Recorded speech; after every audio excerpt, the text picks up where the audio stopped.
Ever wonder how a rocket is launched? Well, in this video, we will show what happens before and during liftoff. First, let's take a look at the rocket on the launch pad. This rocket has a net force of 0. How do we know this? The rocket has two forces acting upon it, the gravitational force and normal force.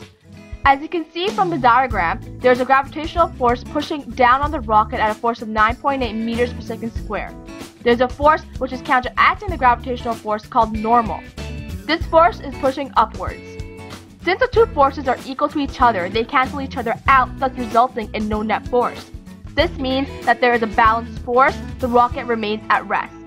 This relates to Newton's first law, which states if an object is at rest or at constant velocity, it will remain at rest or constant velocity unless an external force is applied. Since there is no external force applied to the rocket, it remains at rest. Now let's look at the rocket when it's about to accelerate. A rocket accelerates due to fuel. Burning of the fuel helps overcome the force of gravity. In this case, the net force direction is upwards, so the acceleration is also upwards.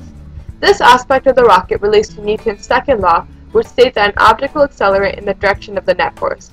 The acceleration is directly proportional to the magnitude of the net force and inversely proportional to the mass.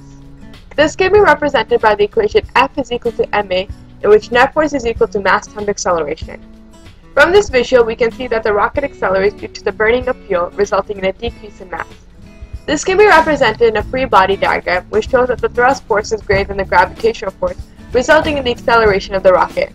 This also means that the forces are unbalanced and that there is a net force present. This flowchart shows a brief summary of what we have just explained. Scientists look at three factors: force, mass, and acceleration when designing a rocket. They also take into account the different forces that are interacting with the rocket, such as friction, which takes the form of air resistance. All of this information can be used to determine how much fuel is required for the applied force, thrust, to be greater than the other forces acting on the rocket. This will result in the acceleration of the rocket. What causes a rocket to lift off? First, let's determine the action and reaction forces acting on the rocket. In this case, the action force is the rocket pushing down on the ground with a powerful force from the engine. The reaction force is the ground pushing the rocket upwards with an equal amount of force as the action force. The action and reaction force can be explained by using Newton's third law, which discloses for every action, there is an equal and opposite reaction. This diagram gives a brief overview of the reaction and action forces.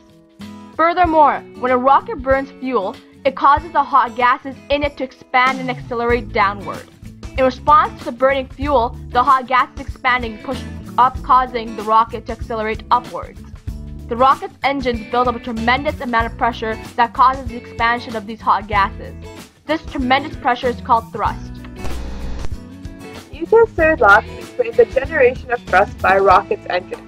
Thrust is a force which moves an object through the air, in this case the rocket. It is usually generated by a propulsion system, which is a machine that produces thrust to push the object forward. The main purpose of thrust is to help overcome drag which is present in the air and the weight of the rocket. Thrust is a vector quantity and is generated in the opposite direction of the accelerated gas. Thrust of a force is represented by change in momentum over change in time. Momentum is a quantity of motion of a moving body and is measured by using the product of mass and velocity. It is represented by the formula momentum is equal to mass times velocity. Therefore, the formula of thrust is momentum 2 minus momentum 1 divided by the elapsed time. This formula is similar to the formula in finding the slope of a line. Now you know the forces on a rocket at rest and how a rocket lifts off. Now we're off to go on a rocket. Up and away we go!